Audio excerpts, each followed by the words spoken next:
All right, now to finish off Matthew 20, and this will take us up to the steps of Jerusalem itself.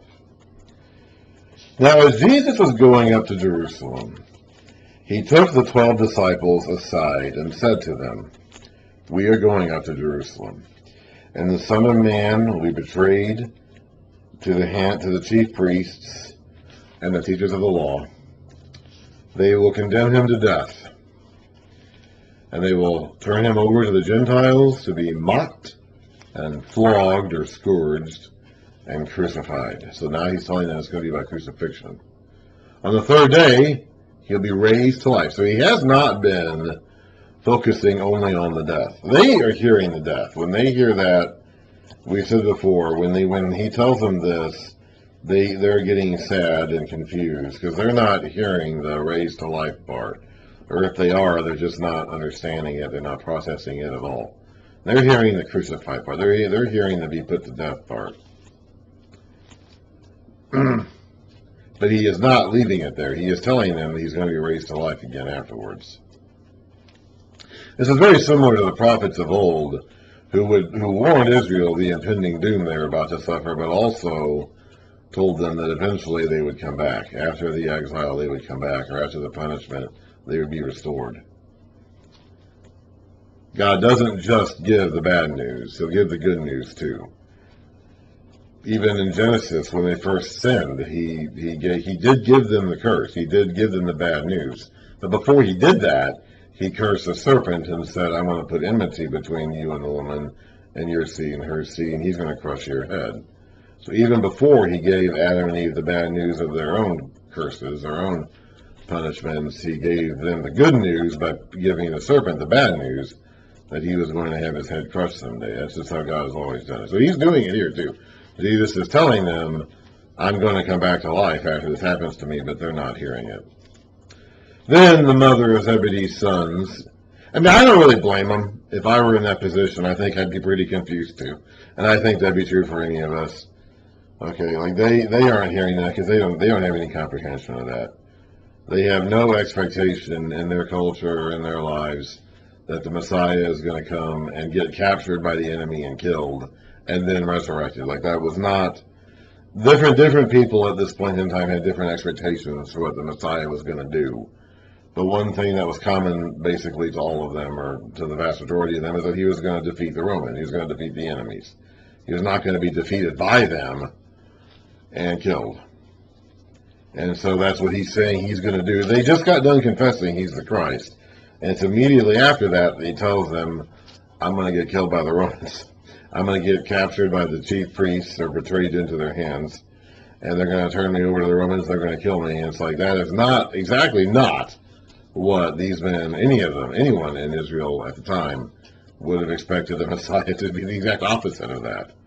So I don't blame them for not understanding the message. I think it would have basically been impossible for them to understand. It would go completely against everything they had grown up believing and being taught. And it would go against their own expectations and why they got into this ministry in the first place. And that might explain, again, why Judas leaves.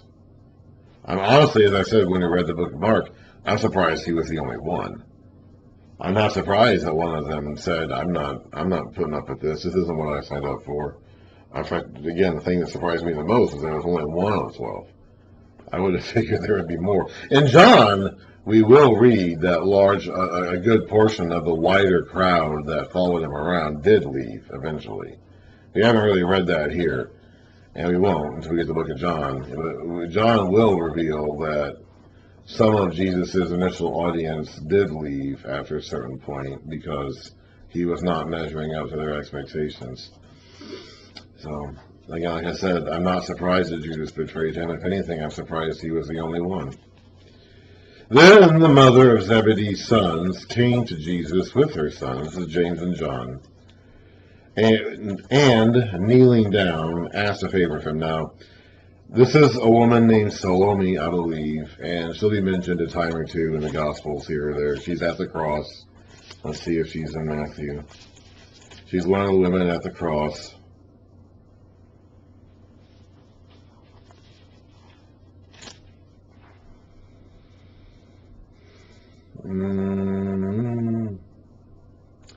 The mother of Zebedee's sons is in fact at the cross. She's there watching. This is in Matthew. I don't know if she's in the group that goes to the tomb on the first Sunday. Let's see what Mark has to say about it.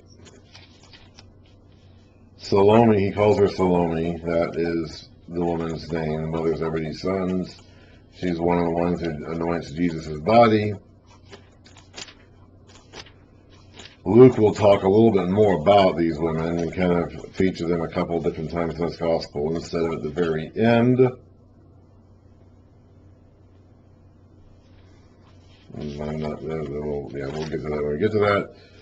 So, this is a lady named Salome, the mother of James and John, Zebedee's sons. She apparently had been following him around. We'll read in Luke that there was a crowd of women who, some of them I think are mothers of the apostles, like this one is, and there's another lady called Mary who is a mother maybe of two of the other apostles. So there are some women following them around, and this is one of them. So she's been around. And there is a wider circle of people who follow Jesus around besides just the 12 core guys. And like we said, here's one of their mothers who apparently had been following them around at least part of the way.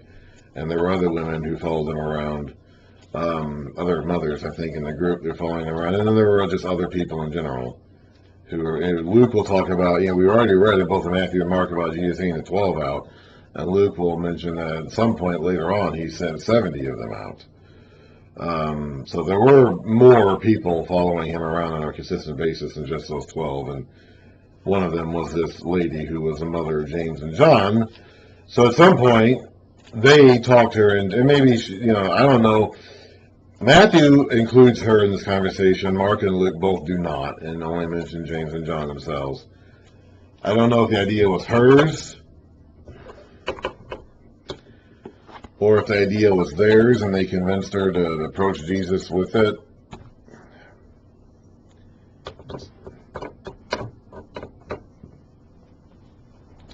At any rate, she is going to come ask a favor of Jesus on behalf of her sons.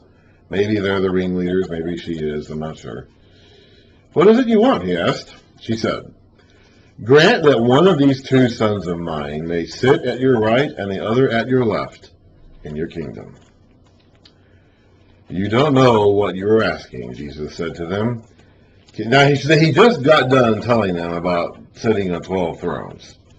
So I presume that they've had some time to get excited about this, and they now are vying for the top two positions of those 12 thrones.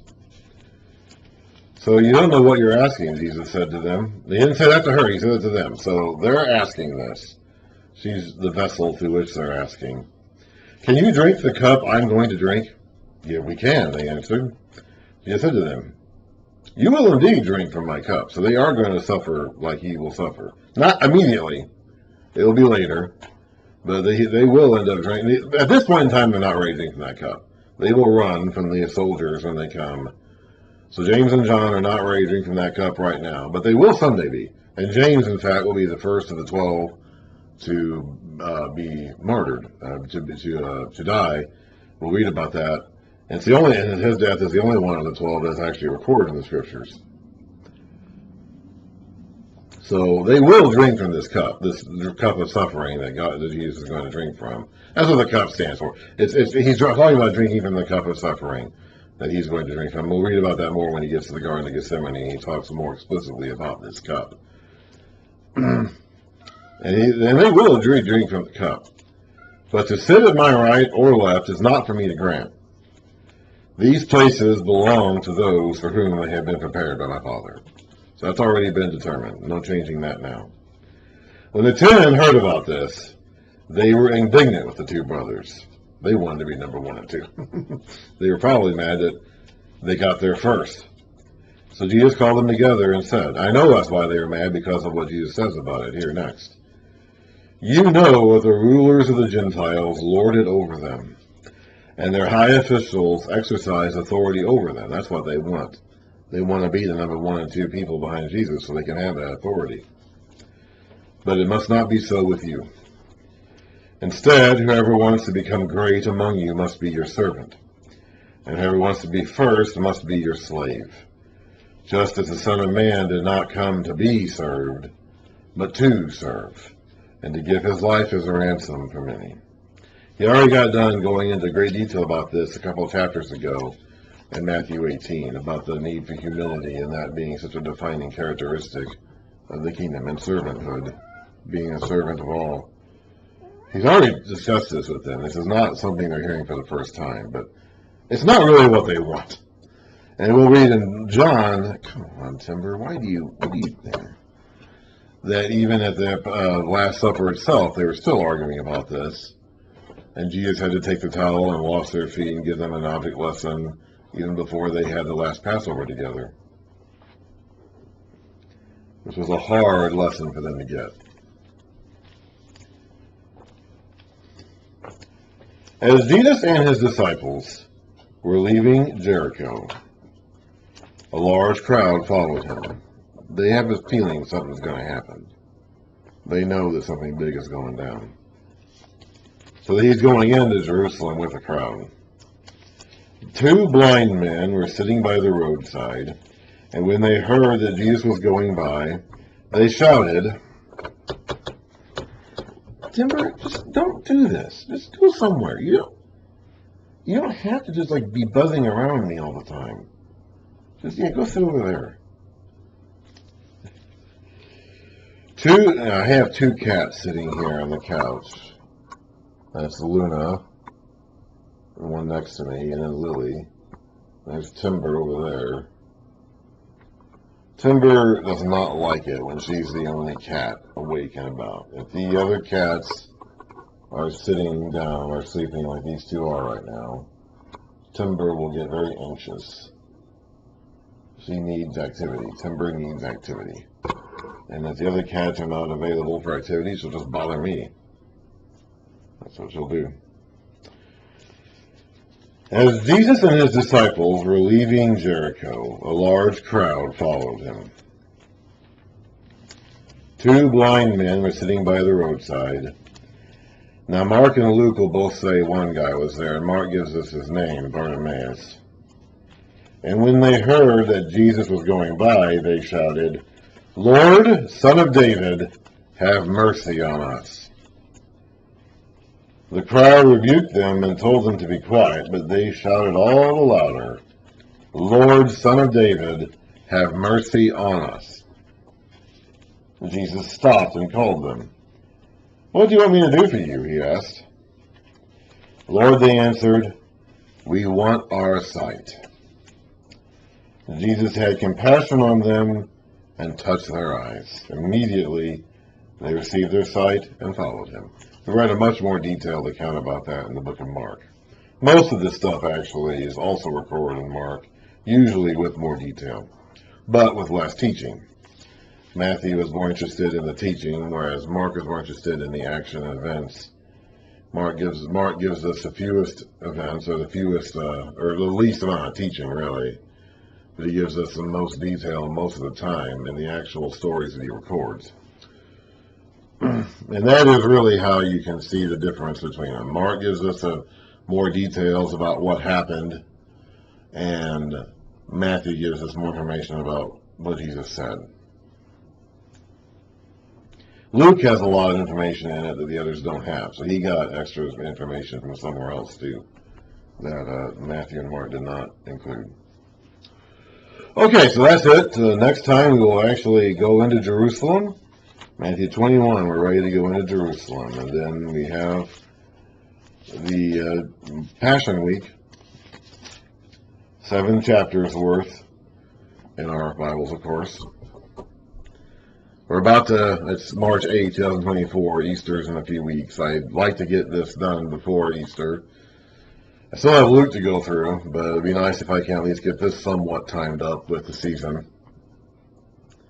Couldn't do that for Christmas with either of the accounts I've read before. So I'll at least try to get Easter out of Matthew here.